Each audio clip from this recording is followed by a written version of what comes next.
Buenas tardes, bienvenidos a un nuevo Charlando del Forestal. En esta oportunidad tenemos el placer de tener invitado a un amigo de la casa, guionista eximio, no porque antes fuera mono, sino porque es muy valioso. Y por supuesto ahora dando un salto a la novela. ¿Es un salto o es simplemente un cambio de registro? Sí, esa es la historia. ¿Sí? Es solamente el formato el que cambia. Humilde como Gardel además. Gonzalo Ollanedel está con nosotros para hablarnos de Doble Arabesco.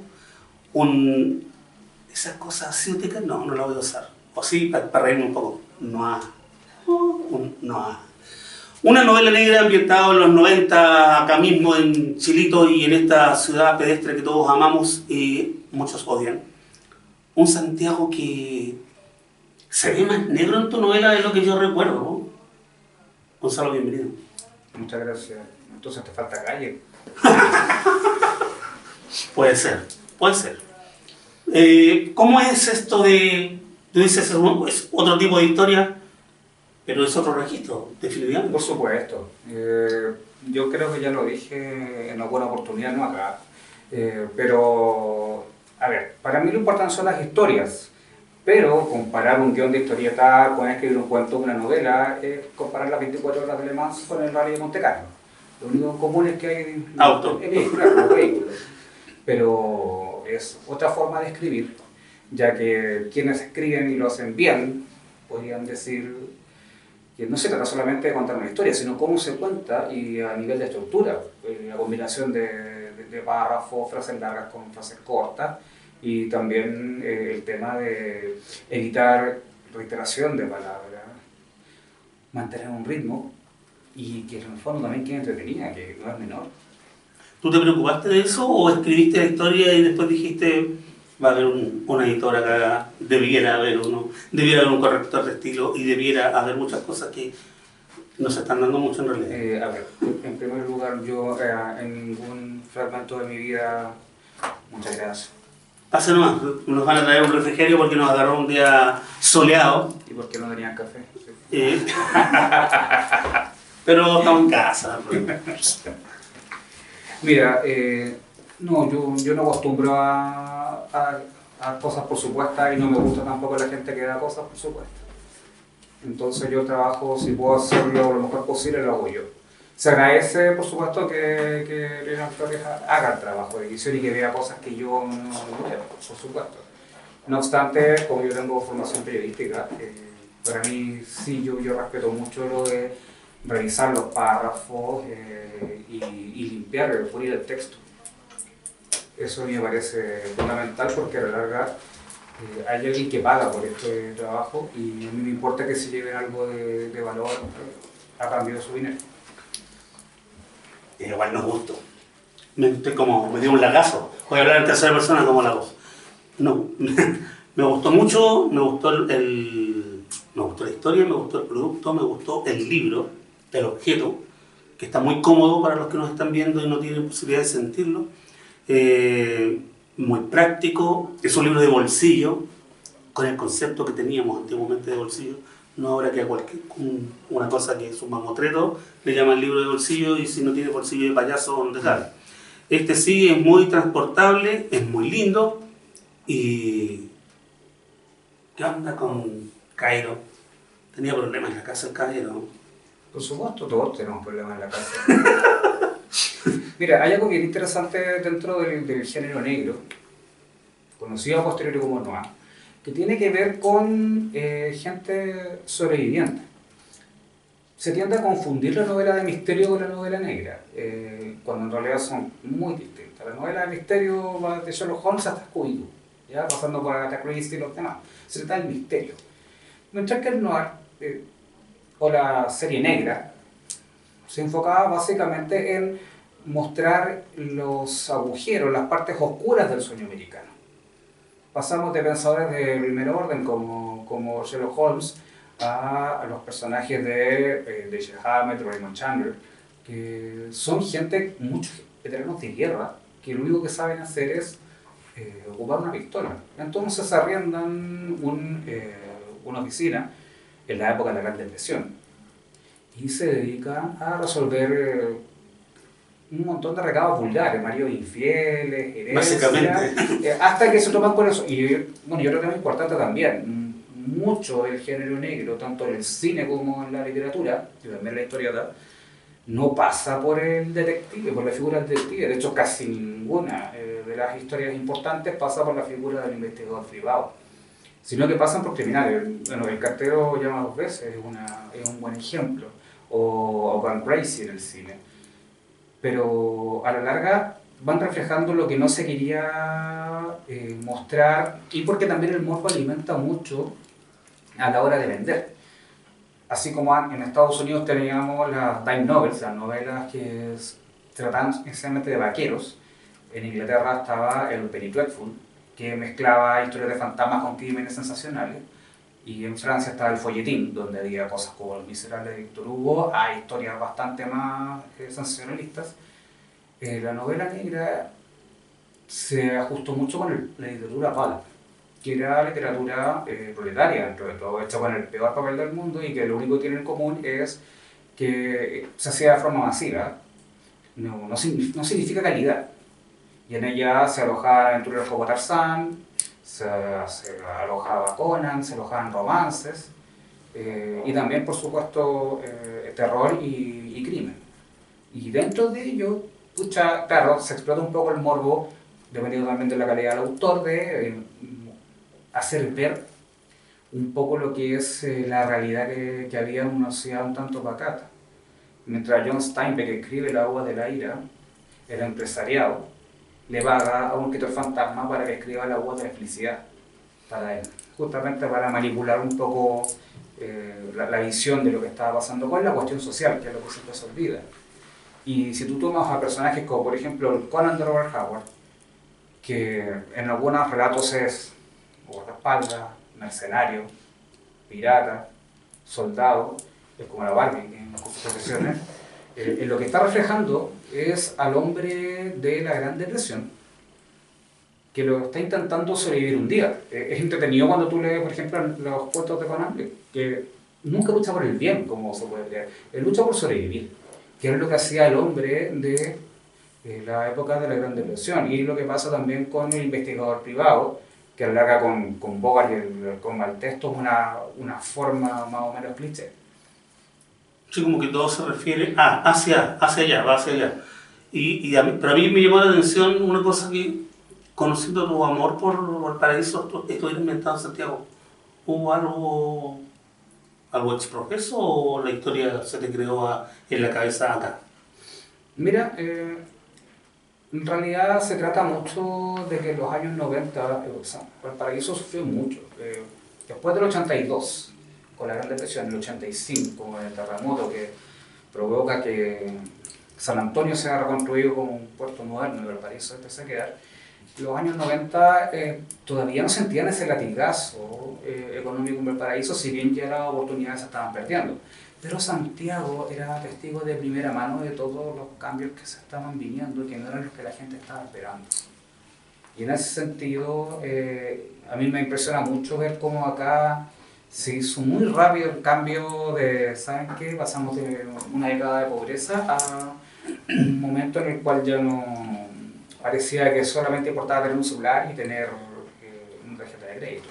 Por eso me interesó más Santiago. Además, hay algo que caracteriza mucho la novela criminal latinoamericana y que se ve mucho acá, y es básicamente que no importa el caso, no importa tampoco cómo termina, sino que exponer la parte más sucia, el tema de la cuestión social. Y acá Santiago, con el famoso concepto inventado por los taxistas de Plaza de Liberia, para abajo, justamente puedes ver que hay varias realidades. Y acá, quizás como en ninguna ciudad, se oculta mucha mugre bajo la alfombra. En la época de los jaguares, ¿no? Por supuesto. Que ya vimos que el jaguar no le daba ni para el gato, pero eso es otra historia. ¿Empezamos a conversar o no? ¿O no quieren participar? ¿Está entretenido esto? Además que creo, por lo que veo en el target, me encantan las palabras gringas raras, para no reírme de ellas. Estoy viendo que todos podríamos conversar más o menos, casi todos podríamos hablar de los 90 fácilmente. No estoy queriendo decir nada, pues sonó muy brusco. ¿Algún comentario? ¿Alguien que la haya leído, que no la haya leído? Por favor, adelante. La mayoría de las novelas policiales, por lo que he visto, hay dos historias. Está la historia por resolver y la historia así del protagonista. En este caso, por lo menos, sí se cumple. Pero me perturba, o creo con la inquietud, y vine directamente a preguntar, hay como muchas cosas que no se resuelven y no se dicen. Obviamente intencionales, porque hay una segunda parte, esto es parte de una saga, me perdí algo que vino antes, que no está, pero queda ese hoyo para el lector que no tiene idea. Bueno, si le quedaron las ganas, eso es lo importante. Si va a haber una segunda parte, va a depender de la cuenta, a sonar cínico.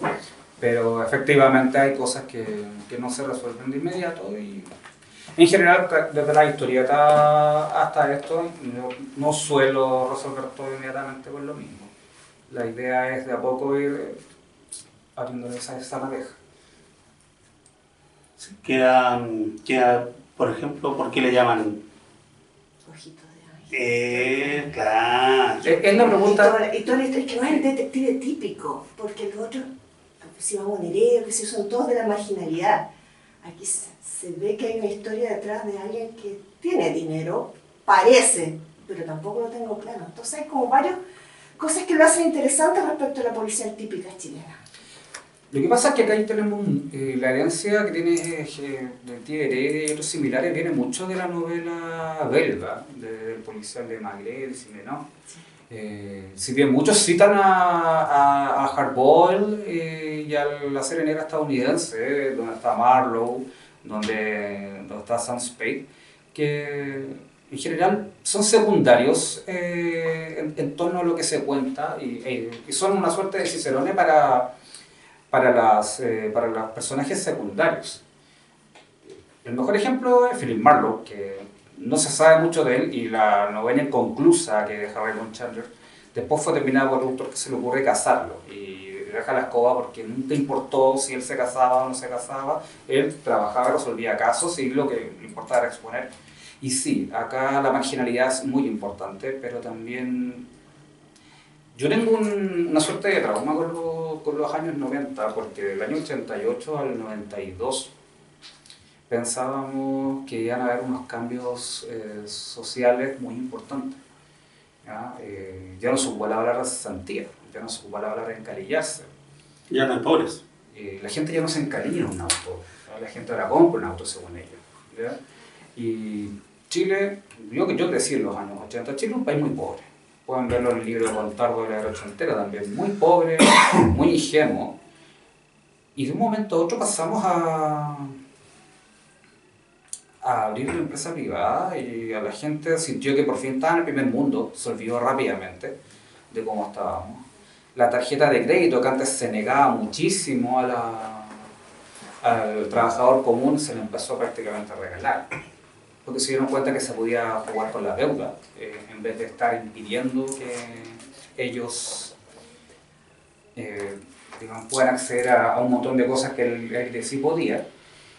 Y se da una suerte de limbo, bueno, políticamente decepcionante, pero también era lo que se podía hacer en la medida de lo posible, que ha sido presidente. También con harto miedo, ahí está el boinazo, donde la gente pensaba que en cualquier momento podíamos volver a la situación anterior. El ejercicio de enlace. Claro. Entonces, de una forma u otra, hubo una suerte como de amnesia colectiva respecto de dónde veníamos. Mucha gente, no sé, desde la multiplicación de las universidades privadas también, el valor de estudiar, el valor de lo poco que teníamos, de un día para otro se perdió. Llegó una generación de personas imponiendo qué es lo que estaba bien y qué no, qué importaba y qué no, aunque eso también puede ser generacional. Y sí, o sea, verlo desde una persona como Gairo, que su familia maneja unas funerarias, por tanto tiene un respaldo económico. es distinto cuando se tiene una mirada social desde cierto privilegio. En Valparaíso, por ejemplo, uno pasaba por las principales calles de los 80 y había muchas tiendas, un letrero en blanco y negro que decía Convenio Armada, porque los únicos que tenían sueldos regulares eran los marinos. Entonces ellos sí los podían, digamos, confiar con un crédito. La mayoría de la gente estaba enormemente encalillada.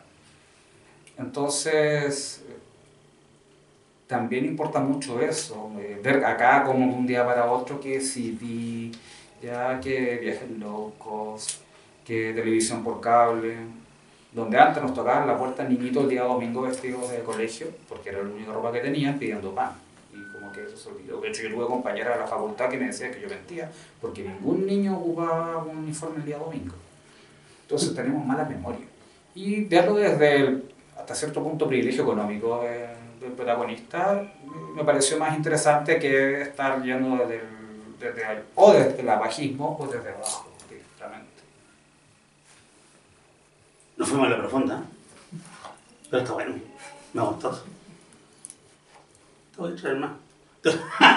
¿Alguien más? Hay dicho como 3 veces estos 10 años. Sí. Y hemos estado conversando 3 veces. Y las otras veces habían sido siempre por COVID. La primera fue la novela Paz. Sí. Hablamos un poco de lo criminal. Y de la ambigüedad moral que reside en la novela criminal, que bebió mucho el pub de eso. Sí, claro.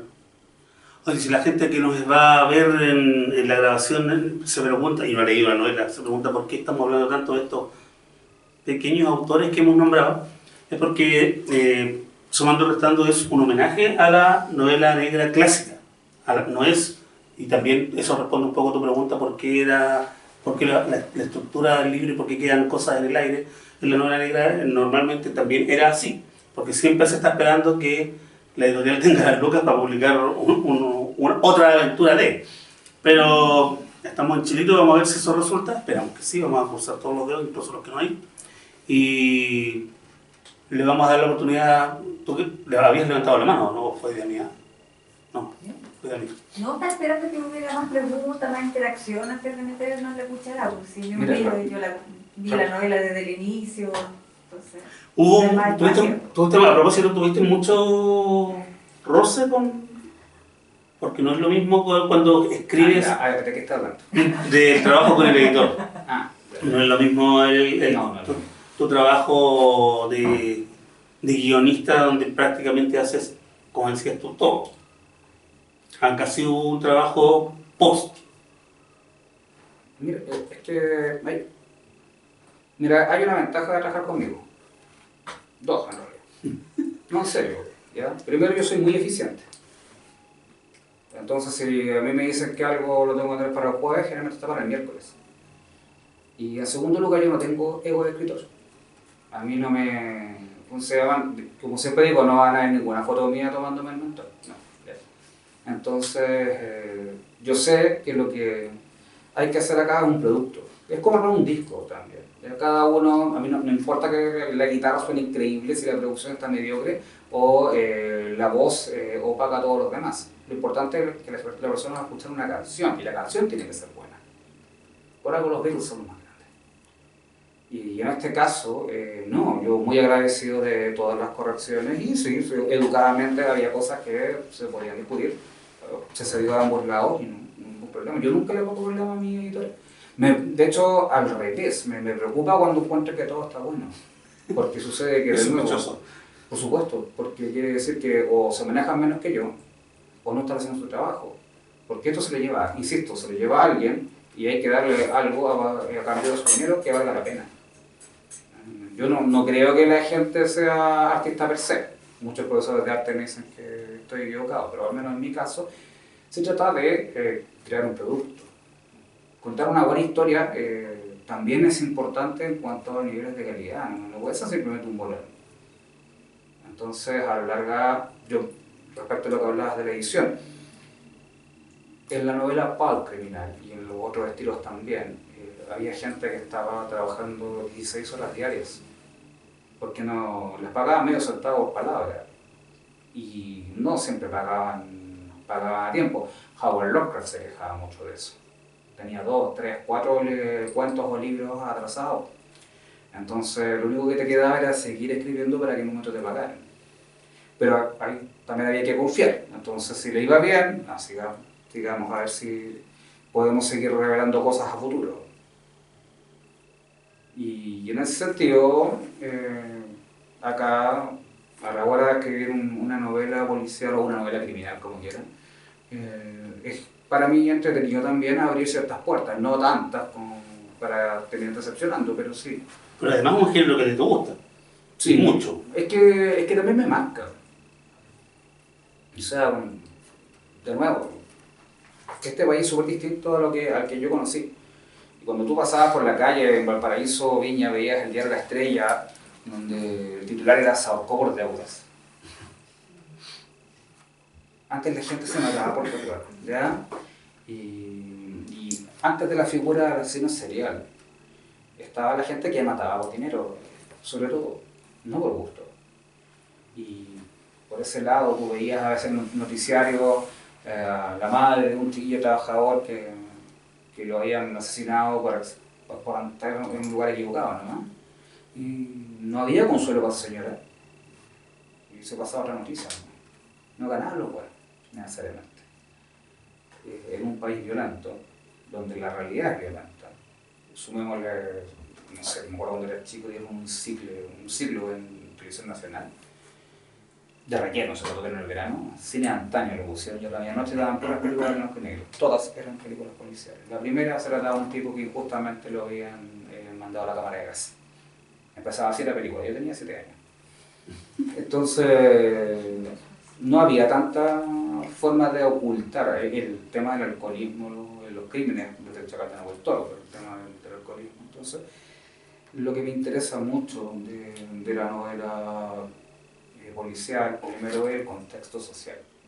Lo he conversado con algunas amistades, o sea, se habla mucho, por ejemplo, de la revolución industrial, pero no se habla de la cuestión social, de quienes fueron sacrificados por el progreso.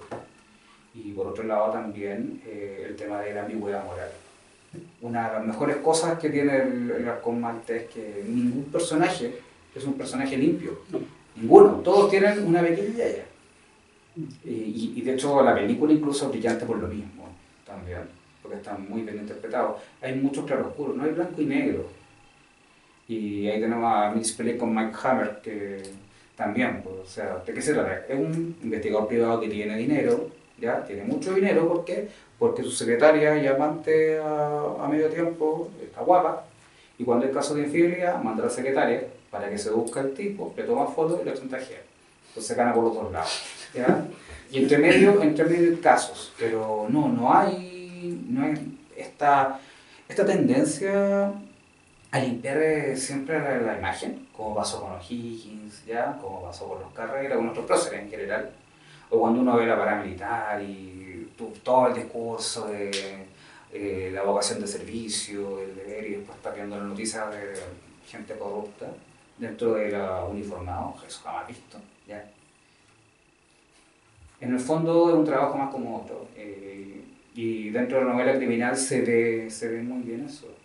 A inicios de los 80, en contra de lo que pasaba, por ejemplo, con Dallas y Dinastía, la serie que cambió la televisión estadounidense en su segunda, tercera edad dorada fue Hill Street Blues, que empezaba con un montón de policías sentados como estamos acá, oyendo la minuta del día. Y era desde el bingo benéfico hasta gente que no había entregado su informe y luego salían a patrullar. Y se trataba de las vidas de ellos, de gente que trabajaba. Entonces también hay que tratar de aceptar que el mundo es bastante más caótico de lo que uno piensa, y en vez de estar yendo a empatar como la lógica de la uvas de la felicidad, ver esos claroscuros, porque sucede que así uno también lo primero que hace es ver, ya, tenemos este problema, podemos corregirlo. Y eso se nota mucho acá. Con la evacuación del pobre muchacho, dices tú. No, hablo del género. Hablo del género, ¿ya? Volvamos a la novela entonces. ¿Alguien más que quiera comentar? ¿La viste? No. ¿Todavía? ¿Cómo se evita caer en el lugar común? A ver, los géneros están hechos de clichés y lugares comunes. Lugares comunes. Pero ¿cómo se evita caer en eso? Porque a fuerza de insistir, uno ya deja de gustarle eso. Es bien entretenido ver cómo la gente tiende a caer en el lugar común, partiendo por la suposición, que eso es lo más complicado. Por ejemplo, volviendo al tema del pulp, Howard Lovecraft escribía como escribía, porque le pagaban medio centavo por palabra. Y yo también siempre digo sobre Robert Howard, cuando escribía a Conan o el Red Code, él ganaba más dinero diciendo iracundo. Conan alzó su hacha de 2 hojas y luego de 3 vueltas en el aire acertó un golpe mortal en el turanio que Conan le dio un hachazo. ¿Ya? Pero la gente lee después, no, es que así se tiene que escribir. Pasó cuando George Lucas hace La Guerra de las Galaxias y después miente con que no, antes tenía los primeros episodios, pero no había tenido dinero. Mentira, si lo que estaba haciendo era básicamente un homenaje a los cerebros de la ropa de los años 30, donde uno llegaba al cine y se encontraba con cualquier capítulo o del Zorro, del Imperio Submarino o cualquier otra serie. Lo que pasa acá es que la mayoría no se preocupa de eso. Hay que preocuparse y hay que trabajar en no hacer lo mismo. Demasiado el alcohólico, demasiado moteles, ya demasiadas mujeres fatales. Hay cosas que se aceptan, hay códigos dentro del lugar. Cuando uno lee fantasía heroica, los tipos son muy musculosos, todas las mujeres son bellas, ¿verdad? Acá también, pero como decía un escritor, a su edad ya no leía nada que no empezara con se escucha un disparo. Y sí, a veces, sobre todo en este género, hay que cuidar mucho ser directo y no olvidar la ambigüedad moral. Porque si no, había un profesor de arte que decía que todo estilo era imperfección.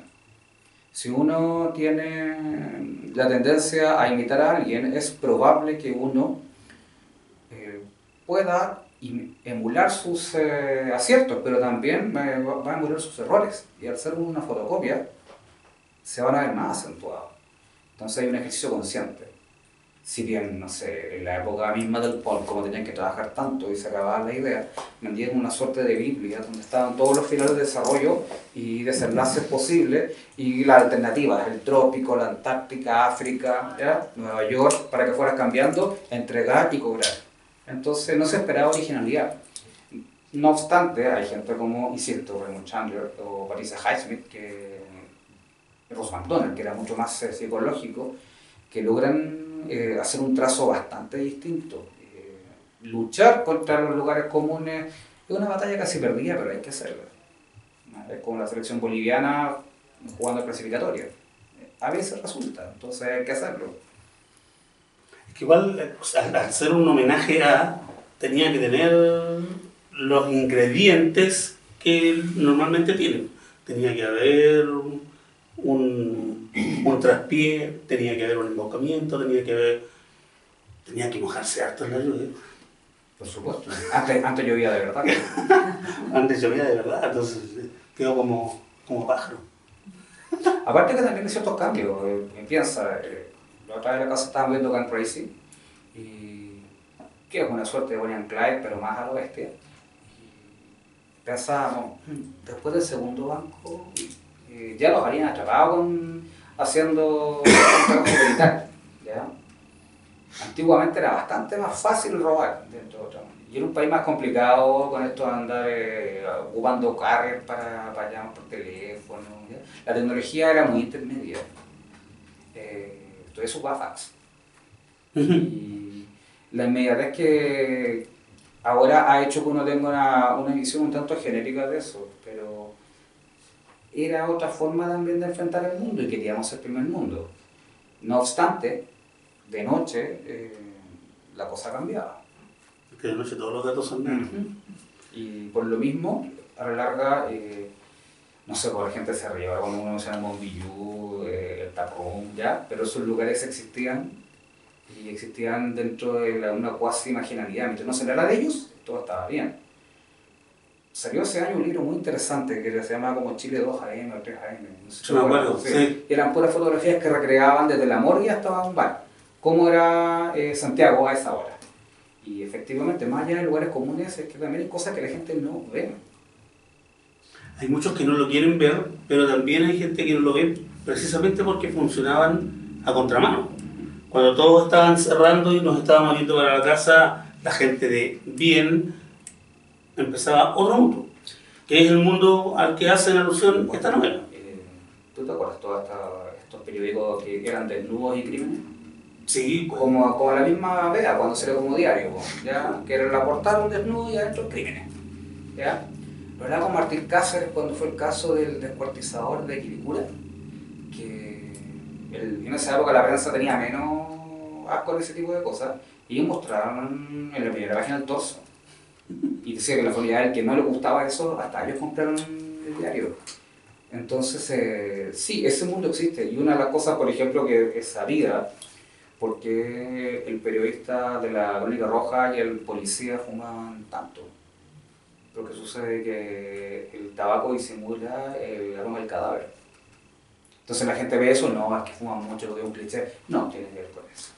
Al final sí, todo tiene una explicación. Sí, claro. Lo que pasa es que no queremos verla tampoco. Porque es un poquitito incómodo. Sobre todo en un país que en los 90, donde se ambienta, sentía, como bien dices tú, que éramos jaguares, y nos creímos el tema de los jaguares. Si bien económicamente tuvimos bastante ventaja respecto a otros países, no sé, en temas como el de la crisis asiática. Pero Chile estaba cambiando de una forma cosmética. La idiosincrasia era la misma. No estábamos cambiando a los pobres a la periferia, no los estábamos ayudando a dejar de ser pobres. Los condominios se pusieron rejas, así que ya no podían llegar ni los testigos de Jehová ni la gente a mendigar. Entonces solamente escondimos. No fue que hubiera una mejora general. Y todo el mundo se pasó por el pico. Y como yo digo siempre, o sea, la gente es cuica en la medida de lo mal que queda después de una enfermedad catastrófica. Y este país muestra muy claro cómo quedamos después de una enfermedad catastrófica. Bueno, y todos los que dicen que lo pasamos bien y que en realidad fue muy bueno y que era necesario, si no se están terapeando, lo necesitan. Y los que no lo hicimos estamos como estamos. Por eso, acá algo muy común en el género negro latinoamericano, insisto, es ponerle otra vez al sol. Más allá, no importa cómo se resuelva, no importa si se resuelve, pero la novela policial argentina, ¿ya? La peruana, pasa lo mismo. Se trata de exponer que no estamos tan bien como nos dicen. Y la novela negra originalmente se trataba de eso. Había 4 o 5 autores buenos entre 200 malos, ¿ya? Y pasó en Europa, pasó en Estados Unidos y probablemente pasa acá. Pero los quienes tienen éxito, más allá de que tengan una pluma elegante o cuenten algo entretenido, también son los más jugados. Los que marcan por algún motivo. Por supuesto, ¿no? ¿A quiénes podemos ver en Latinoamérica que nombraste? No conozco novelas negras peruanas, de verdad que no.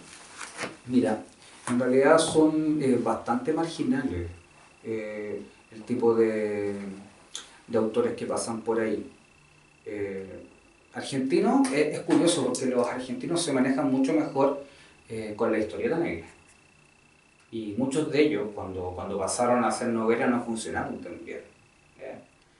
Paraguayos como el propio Robin Hood, que bailaba entre la historieta y la novela, hacía personajes como Sabarese, que se trataba básicamente de un inmigrante que se metía a la policía en los años 30, pero la misma realidad país costaba asumirla dentro de la literatura. Si bien el objetivo era mostrar o desnudar algo que no estaba mostrándose, que era básicamente el paraíso de dictadura que éramos. Pero en general, acá los mejores ejemplos yo lo encuentro en nuestro país, por 2 cosas. Primero, como estamos al final del mundo, después de la cordillera no hay más mundo, ya que todo se negocia por el lado del Atlántico. Tuvimos que empezar a desarrollar nuestra propia identidad. acá no hay nada de bolivariano ni nada de eso. Y uno lee, no sé, pues, a Carlos Delguer o ve Valparaíso, mi amor, y se da cuenta que no solamente estaba apuntando a un hiperrealismo, sino a ese lugar donde robar está bien, porque como una vez le escuché a alguien, ellos tienen más, pueden comprar más. ¿Y es por qué? Porque se trata de sobrevivir.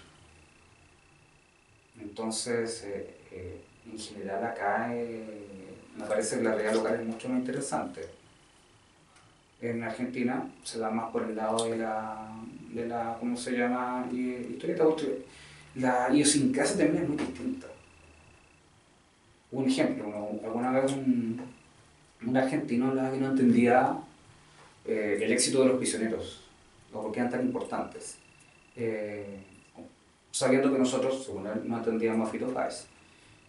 Y claro, pues, dentro de todos los prisioneros reflejaban una realidad chilena, que tenía que pelear con todas las generaciones anteriores, que le decían que era imperialista, después no estar tocando zampoña, y estar peleando con la gente que solamente quería bailar.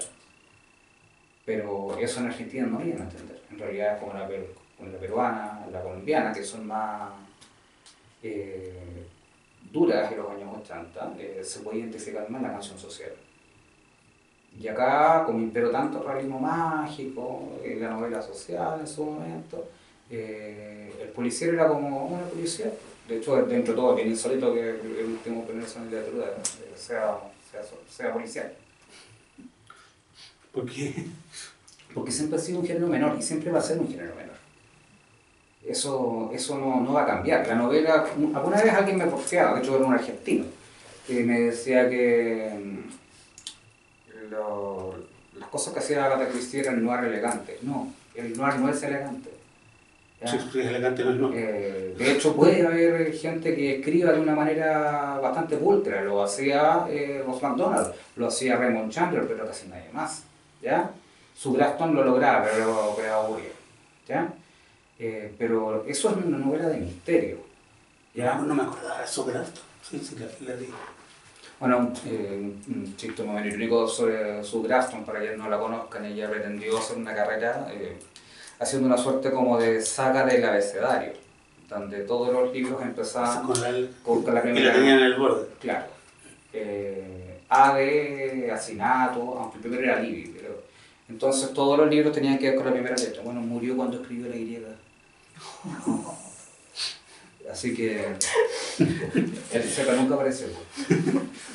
Eso era forma sobre fondo, y ahí está el problema. La novela misterio vende bien, ¿ya? Tapa dura, tapa blanda, está muy bien presentada. Hay gente como John Grisham que de hecho lograron hacerse un hueco dentro de eso con los bestsellers, pero la novela negra siempre fue popular y por lo mismo era mal vista. El cine negro en su mayor parte son de estudios de serie B. Cuando tú aludías al noir, el noir es un concepto creado por los franceses en los Cahiers du Cinema, cuando se dieron cuenta que había un valor intrínseco dentro del cine criminal, porque antes era drama criminal nomás se le decía. Y que claro, muere en el 58, después empieza el neo-noir, pero siempre partió de la marginalidad, de tener un poco de hambre, de tener carencias. ¿Ya? Acá, en el boom de la historieta del 2014, hubo mucha gente que se dio el gustito de hacer una historieta. ¿Ya? En el noir no hay gustito. Tú escribes noir porque sucede que quieres contar algo que la gente no está viendo. No es un ejercicio, sino que tú quieres hacer una revelación respecto a destapar que no estamos tan bien. Es como el folletín denuncia. Siempre hay un poco de denuncia, siempre. Y si no, no está funcionando. Pero tiene que ver siempre con la marginal. Nunca va a ser popular, nunca va a ser importante. Por eso me es tan insólito ver que el Premio Nacional ahora haya ido a una novela. Es insólito. No digo que sea malo, pero es insólito. O se está reconociendo algo, o simplemente no había más candidatos. Igual fue como bastante... Bueno, también eso es súper importante. Pero en general no sé, Raymond Chandler terminó haciendo guiones para Hollywood porque le daba más dinero. Hay gente que escribió una buena cantidad de novelas negras antes de suicidarse. Porque esa es la gente que escribe ese tipo de relatos. Don't do it. Pero no es... bueno, ahora dentro de la historieta Frank Miller, después de hacer Sin City, Miller se vuelve loco. Entre las drogas, que terminó su relación con su esposa y más encima vivía cerca del World Trade Center. Entonces perdió la tableta. No es un género fácil porque no está hablando de terrores del más allá, sino de un terror que existe ahora, un terror que la gente se olvida ya, y el terror de llegar a fin de mes.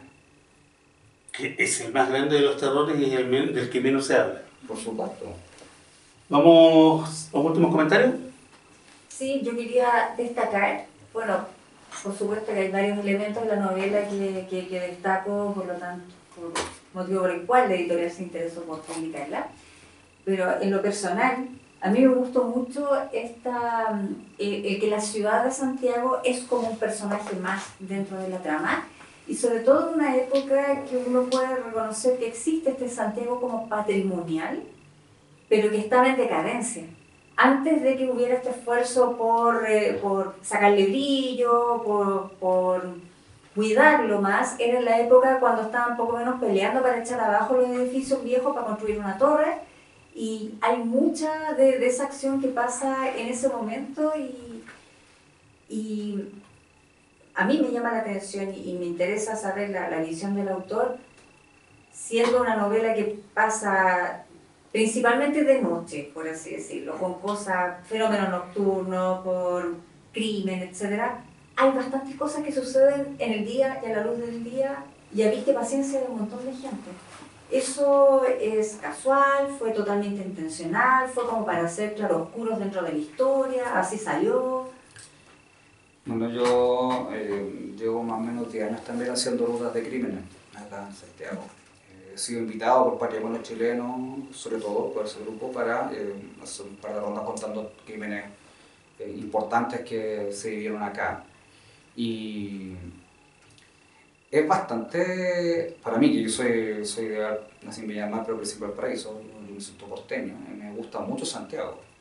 Y es una ciudad que siempre tiene algo que contar, pero también es una ciudad prepotente, es una ciudad que todo se es apurado porque la competencia es muy dura, desde los años 60 con la última migración masiva que hubo de campo a ciudad, y donde se trata de ocupar el espacio de otro.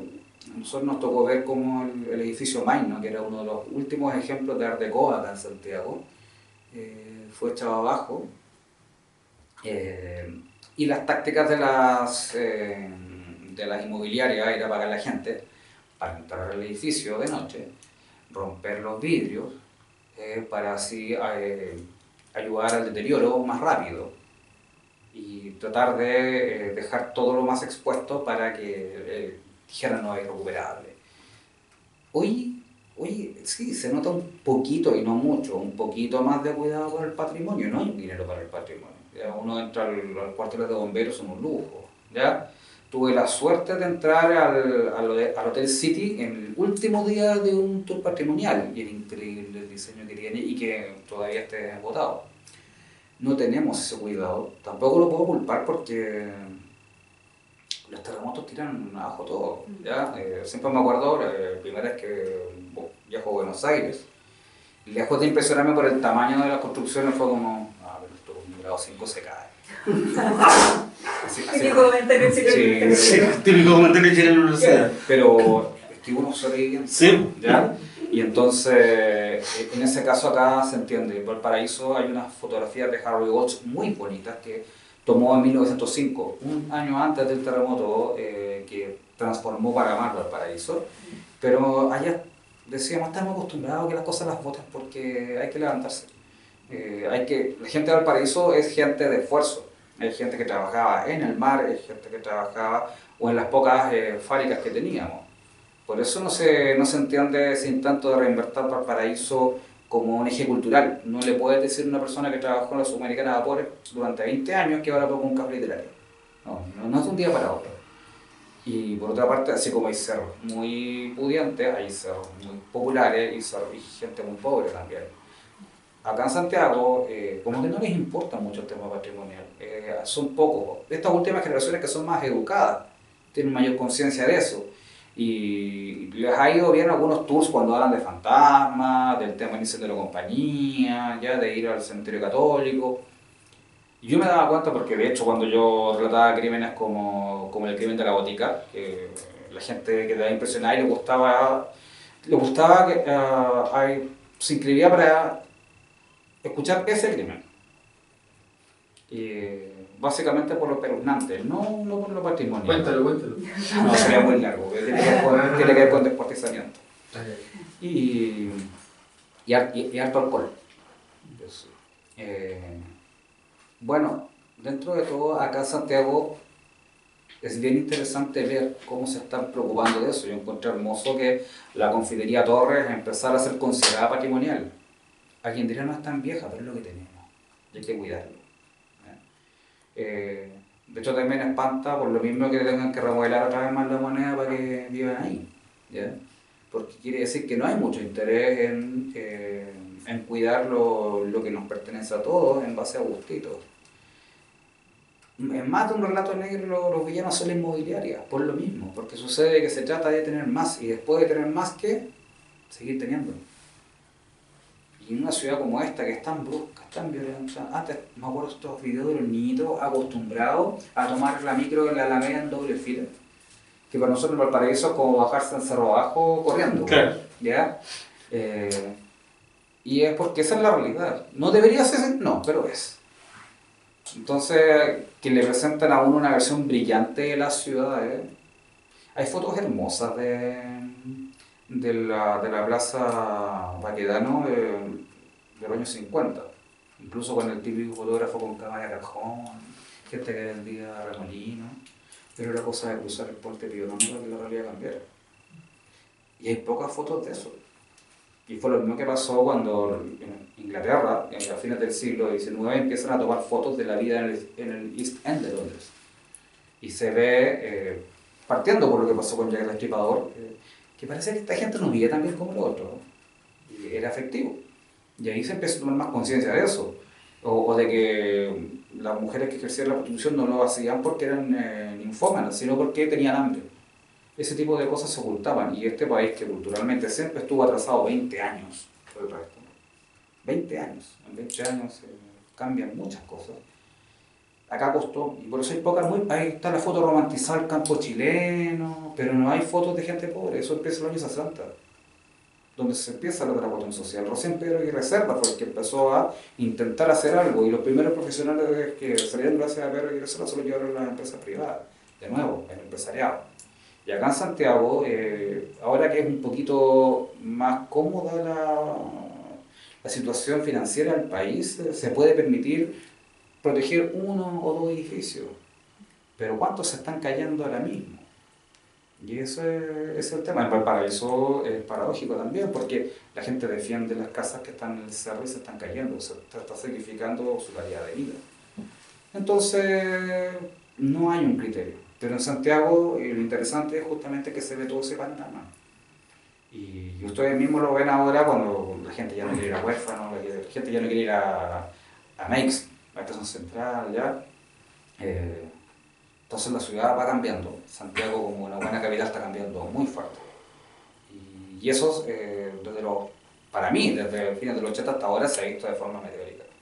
Muy brutal. Se fue hasta el hoyo. Exacto. Se puso cuico. Se puso cuico. Sí, el hoyo y el... ¿Cuál fue el otro que se fue para arriba? La piojera se quiere. La piojera. Se quiere, porque tengo entendido que no se han ido todavía. ¿Todavía no? No, creo que quieren estar en los dos lados. Igual que el... ¿Cuál fue el que está ahora hasta arriba y abajo? La fuente.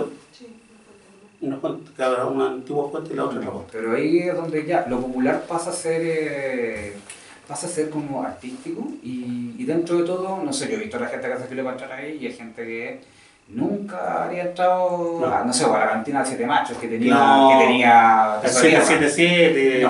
no habría No. entrado, ¿ya? No conoce la escalera. En Valparaíso no pasa en el Minato. ¿Ya? Entonces, sí, hay una versión un tanto patrimonial y deslavada que va desde el J. Cruz Valparaíso hasta el disco este del bloque depresivo, donde es medio edulcorada la visión que se ve de esa bohemia.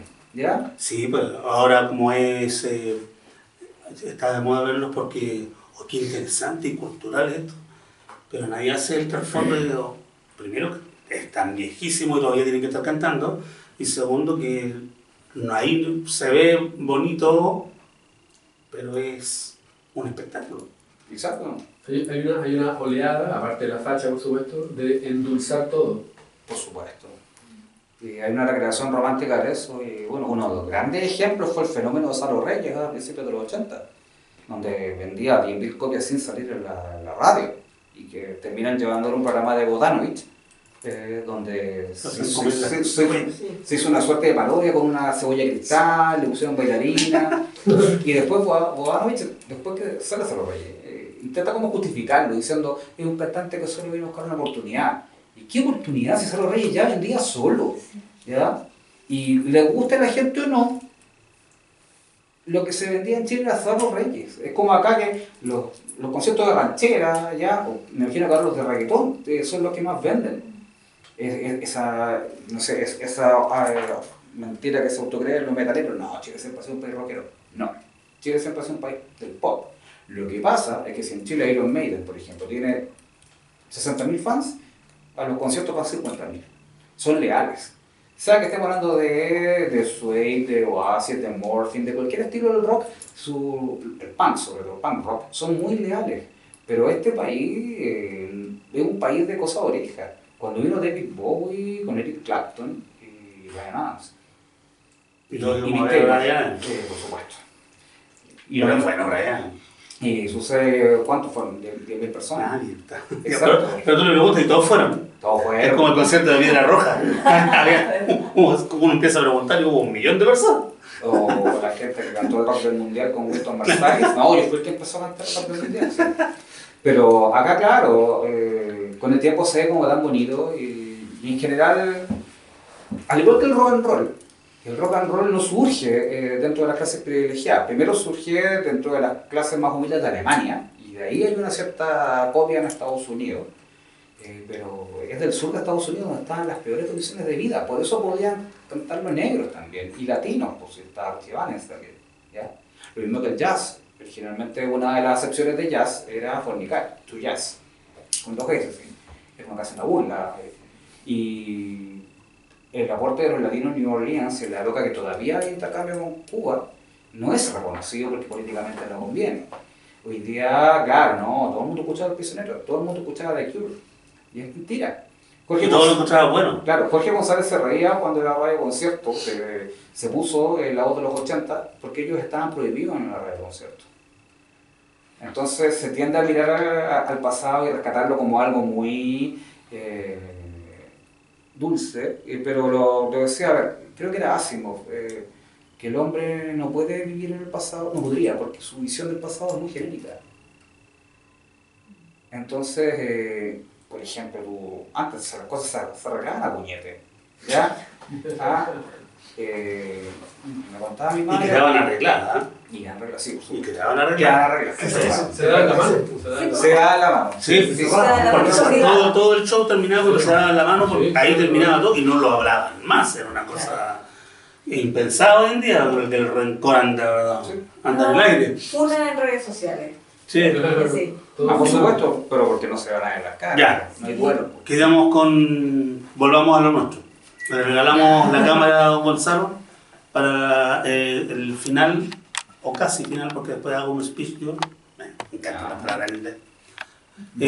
Voy a leer desiderata. Vamos a leer la cantidad de centavos. No. Cuéntenle a la gente que nos va a ver por qué a alguien podría interesarle o tips de por qué deberían leer Doble Arabesco. Yo nunca he pensado si yo puedo hacer una invitación a que se atrevan Claro. por una historia criminal, que ya no se hacen muchas, ¿ya? con una perspectiva más o menos olvidada que que los años 90, por alguien que vivió los 90 y no le gustaron. Entonces, dentro de todo pueden redescubrir un Santiago que existía, que pecaba un poco de ingenuo, que tenía hartas ganas de recibir una gran década y unos cambios que no llegaron. Todo eso teñido, claro, con algo que siempre está y está pasando ahora mismo mientras hablamos, que es el crimen. Porque el ser humano, la entropía dentro de todo es su estado natural. Así que siempre vamos a tener que luchar contra eso. Interesante. Ya lo saben, amigos. Doble Agradezco de Gonzalo Llanedel, acá en Quileo Forestal, por supuesto, y fuera de Santiago a través de espacioforestal.cl. Una novela muy entretenida, pero además muy interesante porque todo lo que ustedes escucharon hablar acá y que no tenía que ver con la novela, sí tiene que ver. Porque esto es, primero, aquí hay olor a vida, a esa vida que algunos conocieron porque salíamos después de las 9 y otros la escuchaban y les parecía extraño. No es tan extraño. Todos los países del mundo, todas las capitales, grandes capitales y pequeñas también, tienen vida nocturna, una vida nocturna que es el lado B, donde salen los perdedores, o donde salen los que se creen lo que no son. Y eso es un poco, Doble Agradezco, un homenaje, primero a la novela negra clásica, pero también a un Santiago tan desconocido como pintoresco para los que creen conocerlo. Los que lo vivimos nos lo recordamos. Las micros pasaban toda la noche. La 38B que se llovía, en invierno y uno tenía que andar con el paraguas abierto, funcionaba las 24 horas. Era amarilla y ahora la odian. Pero nosotros lo ocupamos y lo pasamos chancho arriba. Hay lugares, para los que tienen cierta edad como uno, hay lugares que están mencionados en el libro que te hacen explotar la cabeza. ¡Wow! No me acordaba. Ahora me acuerdo. Y no solo me acuerdo, sino que ¡wow! Yo estoy ahí, que es peor aún. Entonces, una invitación a pasarlo bien, a conocer o a recordar. Doble Arabesco de Gonzalo Llanedel, publicado por Ediciones del Gato. Una entretenidísima novela negra que les recomendamos leer. Pásenlo bien. Y ahora, un aplauso para... Nos vemos en el próximo Hablando de